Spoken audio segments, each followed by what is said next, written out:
अस्सलाम वालेकुम to all dear student. Second year Urdu की नई किताब है और उसका लेक्चर है हमारा 1। आज के इस लेक्चर में सबक हिजरत हबशा। तो इस सबक का जो है वो मैं खुलासा इस अंदाज से जो है वो आपको शेयर करूँगा कि इंशाअल्लाह आपको इसी वीडियो के अंदर ही इसी लेक्चर में जो है वो इस सबक का खुलासा तैयार हो जाएगा। तो इस खुलासे को जो है वो शेयर करने से पहले जो है वो आपको मालूम होना चाहिए कि हिजरत हबशा का जो है वो असल में पस मंज़र क्या था। सो इसका बैकग्राउंड क्या है वो मैं आपको थोड़ा सा जो है वो ब्रीफली बताऊंगा कि मक्का मुकरमा में नबी करीम सल्लल्लाहु अलैहि वसल्लम ने जब इस्लाम की दावत का आगाज़ किया तो कुरैश के काफरों ने मुसलमानों पर जुल्म सितम के जो है वो पहाड़ तोड़ दिए। तो वहाँ पे खैर मुसलमानों का रहना मुश्किल हो गया। तो इसी सूरत में जो है वो नबी करीम सल्लल्लाहु अलैहि वसल्लम ने सहाबा कराम को हदायत फरमाई कि हबशा मतलब इलाका है जिसे अगर मैं आजकल बताऊं तो इथोपिया जो है वो कहा जाता है। तो ये इलाका आजकल जो है वो जाना जाता है, तो तब हबशा जाना जाता था। तो वहाँ पे नबी करीम सल्लल्लाहु अलैहि वसल्लम ने हिजरत हुक्म करने का दिया कि वहाँ पे जो है वो हिजरत करके चले जाएं। तो वहाँ का बादशाह नजाशी जो था वो बड़ा रहम दिल था, ठीक है, बड़ा आदल था। तो वो किसी के ऊपर जो है वो जुल्म नहीं होने देता था। तो ये जो सारा का सारा सबक है ना, ये सारे का सारा सबक इस वाक़े के इर्द गिर्द ही घूमता है।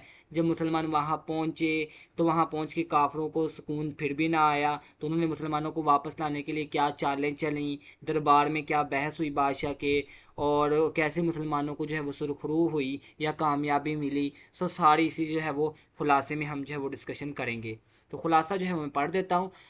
जैसे इम्तिहानी नुक्ता नज़र से अगर हम बात करें कि पेपर में लिखा जाता है, उसी अंदाज से मैंने इसको जो है वो तहरीर किया हुआ है। सो अभी पढ़ना स्टार्ट कर देता हूँ और आपने जो है वो इसको साथ साथ जो है वो राइट डाउन भी कर लेना है कि इंशाअल्लाह आपके नोट्स बने होंगे तो दोबारा से जो है वो आपको वीडियो को प्ले करने की ज़रूरत पेश नहीं आएगी। सो खुलासा है इस सबक का, मुशरिकीन मक्का को इस बात का शदीद रंज और अफसोस था कि मुसलमान अपने दीन और जान को बचाकर हबशा जैसी पुरअमन जगह मुंतकिल हो गए हैं। इन्हें डर था कि मुसलमान वहाँ ताकतवर ना हो जाएं, चनाचा इन्होंने उमर बिन आस और अब्दुल्ला बिन रबिया को, जो उस वक्त तक मुसलमान नहीं हुए थे, एक अहम सफारती मुहिम पर रवाना किया। ठीक है, इन दोनों को हबशा के बादशाह नजाशी और उनके दरबारियों के लिए कीमती तहाइफ दिए गए। इन दोनों के हाथ जो है वो भिजवाए गए। तो हबशा पहुंचकर इन्होंने सबसे पहले दरबारियों को रिश्वत के तौर पर तहाइफ दिए और इन्हें इस बात पर राज़ी कर लिया कि वो मुसलमानों को मुल्क से निकलवाने में इनका साथ देंगे। हुआ क्या, दरबारियों को अपने साथ मिलाने के बाद उमर बिन आस और अब्दुल्ला बिन रबिया ने बादशाह नजाशी के दरबार में हाज़िरी दी और तहाइफ पेश किए। इन्होंने बादशाह से अर्ज़ किया, ए बादशाह, आपके मुल्क में हमारी कौम के कुछ नादान नौजवान भाग आए हैं। इन्होंने अपने आबाओ अजदाद का दीन छोड़ दिया है।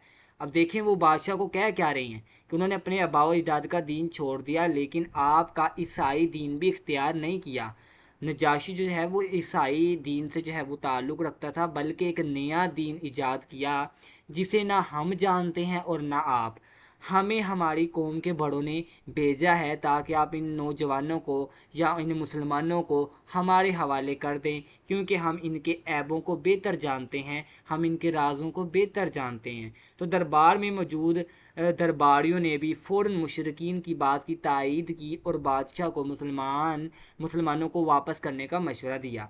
ठीक है, बादशाह नजाशी एक नहायत आदल और जो है वो मुनसिफ मतलब इंसाफ पसंद इंसान था। उसने दरबारियों के दबाव में आकर एक तरफा फ़ैसला करने से इनकार कर दिया और मामले की हकीकत जानने के लिए मुसलमानों को दरबार में बुला लिया। बहरहाल यहाँ पे कुछ वर्ड्स जैसे कि यहाँ पे ये मैंने बोल्ड किए हैं, आप इसको खुलासे में इम्तिहान में जब लिखिएगा तो इनको जो है वो मार्कर से लिख दीजिएगा, एक अच्छा इंप्रेशन पड़ेगा। तो हुआ क्या, जब बादशाह ने मुसलमानों को बुलाया तो मुसलमान दरबार में आने से पहले थोड़े तो घबराए ज़रूर, लेकिन इन्होंने पुख्ता अज़म कर लिया कि हालात ख्वाह कुछ भी हों وہ صرف سچ ہی بولیں گے۔ جب وہ دربار میں پہنچے تو نجاشی نے ان سے پوچھا کہ یہ کون سا دین ہے جس کی وجہ سے تم نے اپنی قوم کو چھوڑ دیا لیکن دنیا کے کسی اور رائج دین میں بھی داخل نہیں ہوئے، مطلب ایک نیا دین بنا لیا۔ انہوں نے تو بادشاہ کو یہی کہا تھا نا، تو بادشاہ نے ان سے یہ سوال کیا۔ نجاشی کے سوال پر مسلمانوں کے ترجمان، اب مسلمانوں کی طرف سے جو ہے وہ شخصیت حضرت جعفر بن ابی طالب رضی اللہ تعالی عنہ آگے بڑھے اور ایک انتہائی پرمغز تقریر کرتے ہوئے جو ہے فرمایا کہ انہوں نے جو ہے وہ کیا فرمایا اپنی تقریر میں، وہ تقریر یہ تھی کہ اے بادشاہ، ہم ایک جاہل قوم تھے، بت پوجتے تھے، مردار کھاتے تھے، بدکاریاں کرتے تھے، رشتہ داروں اور پڑوسیوں سے برا سلوک کرتے تھے اور طاقتور کمزور کو کھا جاتا تھا۔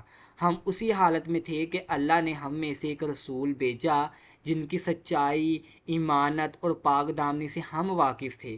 انہوں نے ہمیں دعوت دی کہ ہم صرف ایک اللہ کی عبادت کریں اور بتوں کو چھوڑ دیں۔ انہوں نے ہمیں سچ بولنے، ایمانت ادا کرنے، صلح رحمی کرنے اور حرام کاموں سے رکنے کا حکم دیا۔ انہوں نے ہمیں نماز، روزہ اور زکوٰۃ کا حکم دیا۔ تو حضرت جعفر نے مزید کہا کہ جب ہم اس سچے دین پر ایمان لائے تو ہماری قوم نے ہم پر ظلم و ستم کی انتہا کر دی تاکہ ہم دوبارہ بت پرستی کی طرف لوٹ جائیں۔ جب زمین ہم پر تنگ کر دی گئی تو ہم نے آپ کے عدل کی امید پر آپ کے ملک کا رخ کیا۔ انہوں نے کہا کہ ہمیں وہاں پہ جو ہے وہ بڑی تنگی مل رہی تھی، آپ کا سنا تھا نجاشی کا کہ نجاشی بڑا رحم دل بادشاہ ہے، تو تبھی آپ کے ملک کا جو ہے وہ رخ کیا۔ نجاشی نے جب یہ پوچھا کہ کیا تمہارے پاس پیغمبر کا لایا ہوا کوئی کلام ہے، تو حضرت جعفر رضی اللہ تعالیٰ عنہ نے دربار میں سورہ مریم کی ابتدائی آیات کی تلاوت فرمائی۔ تو قرآن کی تلاوت سن کر بادشاہ نجاشی اور دربار میں موجود عیسائی علماء اس قدر جو ہے وہ روئے کہ نجاشی کی داڑھی اور علماء کی کتابیں آنسوؤں سے بھیگ گئیں۔ تو یہ ہجرت حبشہ کا تفصیلی ذکر سورۃ مریم کے اندر بھی موجود ہے۔ بہرحال نجاشی نے تلاوت سن کر تاریخی جملہ کیا کہا کہ بے شک یہ کلام اور وہ کلام جو حضرت عیسیٰ لائے تھے دونوں ایک ہی شمع سے نکلے ہوئے ہیں یا نکلے ہیں۔ اس نے مشرکین کے وفد کو صاف جواب دے دیا کہ میں مسلمانوں کو بھی تمہارے حوالے نہیں کروں گا، کبھی تمہارے حوالے نہیں کروں گا، بادشاہ نے یہ کہہ دیا۔ تو بہرحال دربار سے ناکام لوٹنے کے بعد عمرو بن عاص نے اگلے دن ایک اور چال چلی۔ وہ دوبارہ نجاشی کے پاس گئے اور کہا کہ یہ مسلمان حضرت عیسیٰ علیہ السلام کے بارے میں ایک بڑی یعنی کہ بری یا توہین امیز بات جو ہے وہ کہتے ہیں۔ نجاشی نے مسلمانوں کو پھر دوبارہ بلا لیا۔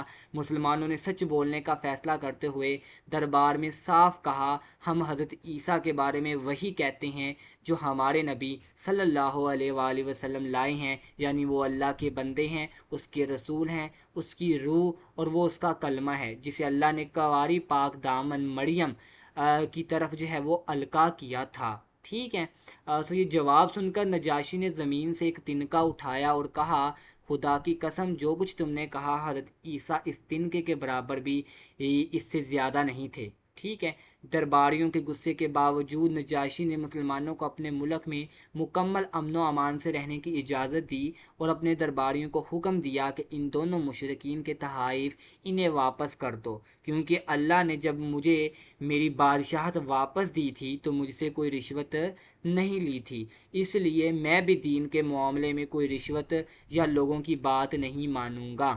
تو حضرت سلمہ رضی اللہ تعالیٰ عنہ فرماتی ہیں کہ اس کے بعد وہ دونوں قریش کی سفیر اپنے تحائف لے کر بے آبرو ہو کر واپس چلے گئے اور ہم نجاشی کے پاس ایک اچھے ملک میں ایک اچھے پڑوسی کے زیر سایہ امن سے مقیم رہے۔ تو بہرحال یہ اس سبق کا جو ہے وہ خلاصہ ہے، اور اس کا ماخذ کی اگر میں بات کروں، یہاں سے جو ہے اس کو اخذ کیا گیا اس سبق کو، وہ ہے الرحقیق المختوم۔ ٹھیک ہے، تو آئی ہوپ سو کہ یہ آپ کو خلاصہ سمجھ آ گیا ہوگا۔ ملتے ہیں پھر نیکسٹ لیکچر میں، تب تک اپنا خیال رکھیے گا۔ اللہ حافظ۔